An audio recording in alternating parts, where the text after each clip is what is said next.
的確咧，香港咧係擁有得天獨厚嘅海洋資源，除咗咧263個島嶼、1180公里嘅海岸線，更加有大約係40公頃嘅海濱休憩空間。點樣去善用呢啲珍貴嘅資源發展海上嘅旅遊呢？將會係提升到我哋香港國際形象同埋旅遊吸引力嘅關鍵。而講到海岸線嘅資源，不得不提呢，我哋真係有好靚嘅維港，璀璨嘅維港夜景呢，更加曾經呢被評為世界3大夜景之一。喺2022年呢，外國嘅知名網站呢，更加係將尖沙咀海濱公園呢列入做全球10大旅遊景點之一。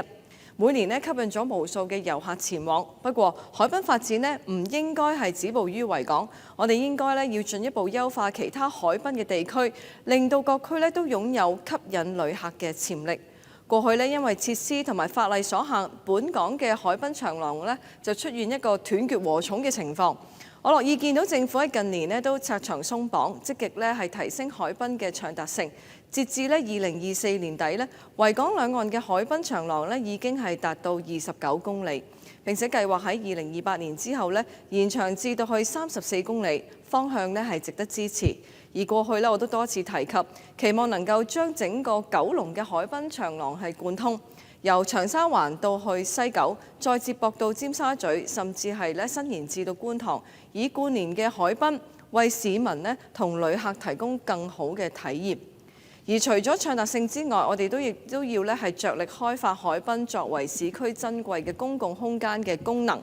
過去政府同民間咧都曾經舉辦非定期嘅主題市集，成功帶動人流。我諗啊，副局長咧都知道啦。我哋嗰次咧喺深水埗咧，亦都擺咗好多非遺嘅熊貓嘅玻璃纖維雕塑喺度，都係相當靚、相當吸引，亦都咧係有海濱做背景嘅。咁所以咧，好希望係可以積極到發展到為一個市集。又例如前年嘅灣仔海濱啦、卑路乍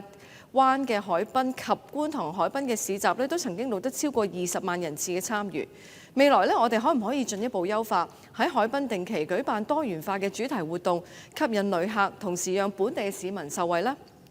例如啟德附近已經有一個寵物友善嘅商場，若果能夠善用附近嘅海濱空間，定期舉辦寵物市集，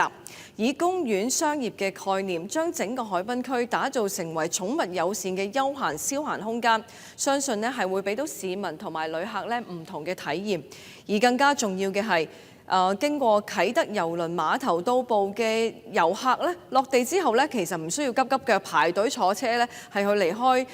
逃離呢個啟德嘅。佢哋可以選擇咧漫步海濱一帶啦，欣賞我哋海濱沿岸嘅景觀啦，甚至乎喺附近用膳咧，又可以行下我哋特色嘅市集。呢啲咧都係非常好嘅旅遊體驗。而另一個值得討論嘅就係休閒漁業同埋海上旅遊結合發展。事實上咧，我哋去外地旅遊嘅時候咧，唔少地方都有坐船出海嘅一日團嘅，可能咧係去潛水啦、睇下冰山啦，更加有一啲咧係釣魚體驗團嘅，即釣即劏。到泊岸之後咧，就可以即場做一啲簡單嘅料理，旅客咧有得玩有得食，係好受歡迎嘅活動嚟嘅。香港海洋資源豐富，263個島嶼咧，當中其實大部分都未完全咧係開發嘅。另外亦都有8個海岸公園，有保護得好好嘅海洋生態同景觀。不得不提嘅就係我哋香港世界地質公園，其實亦都係位處於新界東面嘅海岸。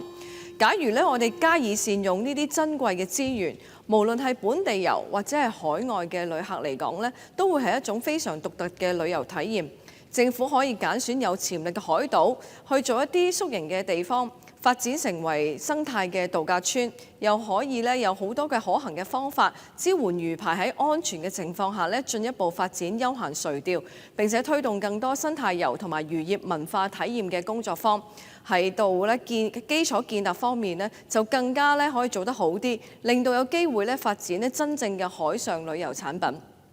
例如我哋可以開發一啲2日1夜嘅海上旅遊團啦。